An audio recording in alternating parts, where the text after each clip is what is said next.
Yo, Barrier, Android 17's A assist, widely considered as one of the top assists for dominating high-level play, especially in some pro players' hands. Having a wide range of use, it can be used in pressure, sure, mix-ups, enhancing some characters 50-50s more than others, combo extensions I guess, but most importantly in neutral, keeping them safe after committal moves, protecting themselves as they wait and observe to see the decisions their opponents make. If you bite, you'll get lured in only to get punished by a Uno reverse card. But what if I told you this had major weaknesses? This situation is what we'll be breaking down today, answering the question of how to beat Android 17's barrier assist. So first of all is frame data. 17A works in 40 frames, with the bubble being active on frames 10 to 30 and the blast on the final 40th frame, which gives you plus 35 frames of block stun and a wall bounce on hits to confirm with.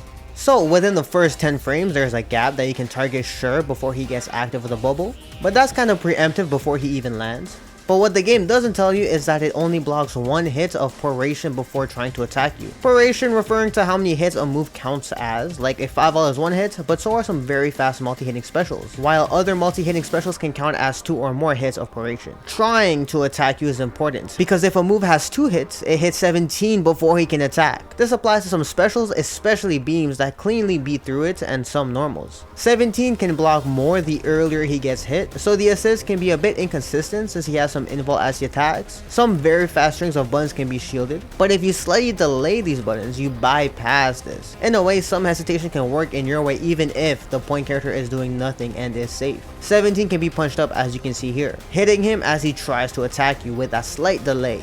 You can practice to see how you can leave like tight 1 frame gaps, or getting used to doing things like 5L into a heavy because of its very high priority, or just certain specials if you have them, especially with a gap, like SSJku's L Tatsu. Here the VGL 5L into 236L is too fast, but slightly interrupting 5L to leave a small gap with L, or even his medium legs work. This is a bad example to show you that even the worst kind of specials for this can still work. And once you do bypass through these, you can tend to get happy birthdays catching the point as well if they're not blocking. So mashing through the barrier in a strategic manner is actually effective means of counterplay. Once you understand that, you can start to add in things like how 17 doesn't turn around during the blast, or even using the blast portion against him if you have some matchup specific things for that, as it is an assisted projectile. And even things like super dash. 17 can't really punish a super dash actually. You can block as soon as you interact with the bubble. Try to get in the hang of that because a lot of people panic in this situation. Sometimes you might get hit by the blast, but that's not really the barrier doing the work. And sometimes if you get 2H with the barrier behind it, it's not really the barrier, it's just the 2H will probably interacted with you anyways, so you would have been cooked either way. Now the best use of 17A is to keep yourself safe, right? And then once they see how people interact with 17A, then they can take their turn. But we've now highlighted how to remove disrespect and stop them from getting a new turn by going through 17 when they are safely blocking, keeping them in an unfavorable position. But there are some hooligans that whiff into mash. No thought, no care, just thinking barrier will keep them safe. Beams and certain special can still fight through 17 and the point character, but this can get inconsistent, especially since you don't have enough time in between to beat through that 17 barrier. Against these types of players though, conventional strategy and movement is enough, avoiding the assist like you would do with most assists, especially after the first whiff with effective movement where you can use your own pokes, your own assist to counter their assist call, or anything else to capitalize on their second whiff afterwards.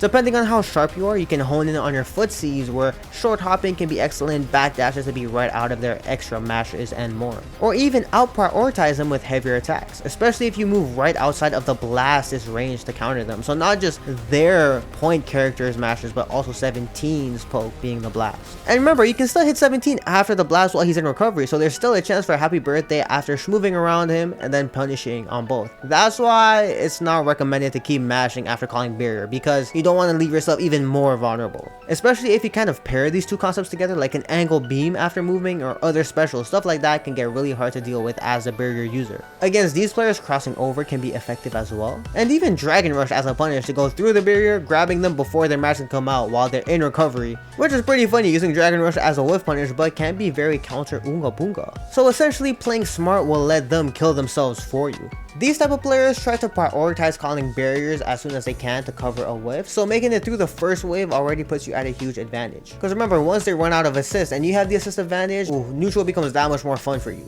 The safer the normal is on whiff though, the harder it can be to punish, so the sharper your movement and decision making must be. You shouldn't always try to prioritize hitting through 17. Based on what they're doing, you should accommodate accordingly to find the appropriate solution to your specific situation. And sometimes you see them heavily delaying the 17 assist call in order to appear in front of them if they have like a really fast forward moving poke. Well, that's where you end up punishing early. You just punish them normally like you would on recovery, and then they would just mess up because they call 17 too late and 17 just gets brought into a happy birthday. Because remember, you do have 10 frames for the barrier to kick in, so 10 frames where he's vulnerable for happy birthday, and all the recovery frames from whiff moves. And that's why you need to master the fundamentals first of movement and whiff punishing.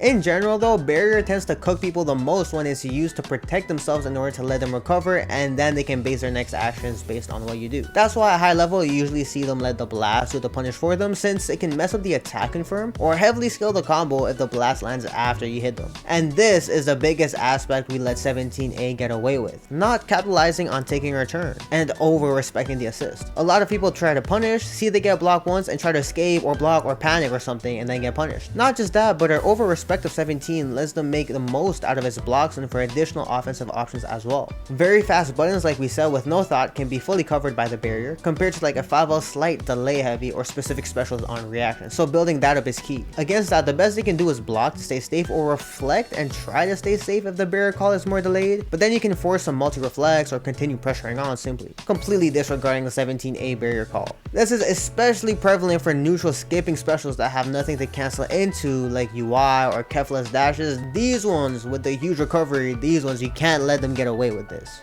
Once we understand this, we can start to work on it and practice countering the barrier. You can start by designing some recordings that give you trouble and counter them with movement, starting with a whiff into barrier into mash setup, figuring out several different ways to maneuver around and lock them down with all your characters, different assists, different angles, and all that. Then you can throw in different recordings with different timings, especially the ones where they're unsafe, but cause 17 to block and observe how you handle it and then try to react afterwards. Usually if they see you approach, they think they've won, but we've covered how to approach effectively, so they think they won when you approach, but nah, you're actually just securing the bag. Once you get used to transitioning from neutral to enter 17A punish, you can combine some of these different recordings with different pokes, some calling the barrier and some not calling the barrier on the same poke, which will test your reaction to the assist instead of just a whiff, while hopefully trying to keep your movement sharp and still trying to whiff punish as well. Throw in different 17 timings, the super late ones where you aim to counter the recovery frames of their pokes and the recovery frames of 17, and the smart waiting one where you out prioritize it, or the unga bunga assist where they just mash and you strategically play around that. And make sure you practice with all of your main characters, knowing what tools they have and what works with his specials or timings on their buttons. The weirdest barrier gimmick to deal with is probably the super dash plus barrier setups, but the same logic applies. Don't freeze up if your 2H gets barriered, be ready to cancel into a special, especially if you see that they have Android 17 call available, or even try to anti-air with other moves if possible as early as you can.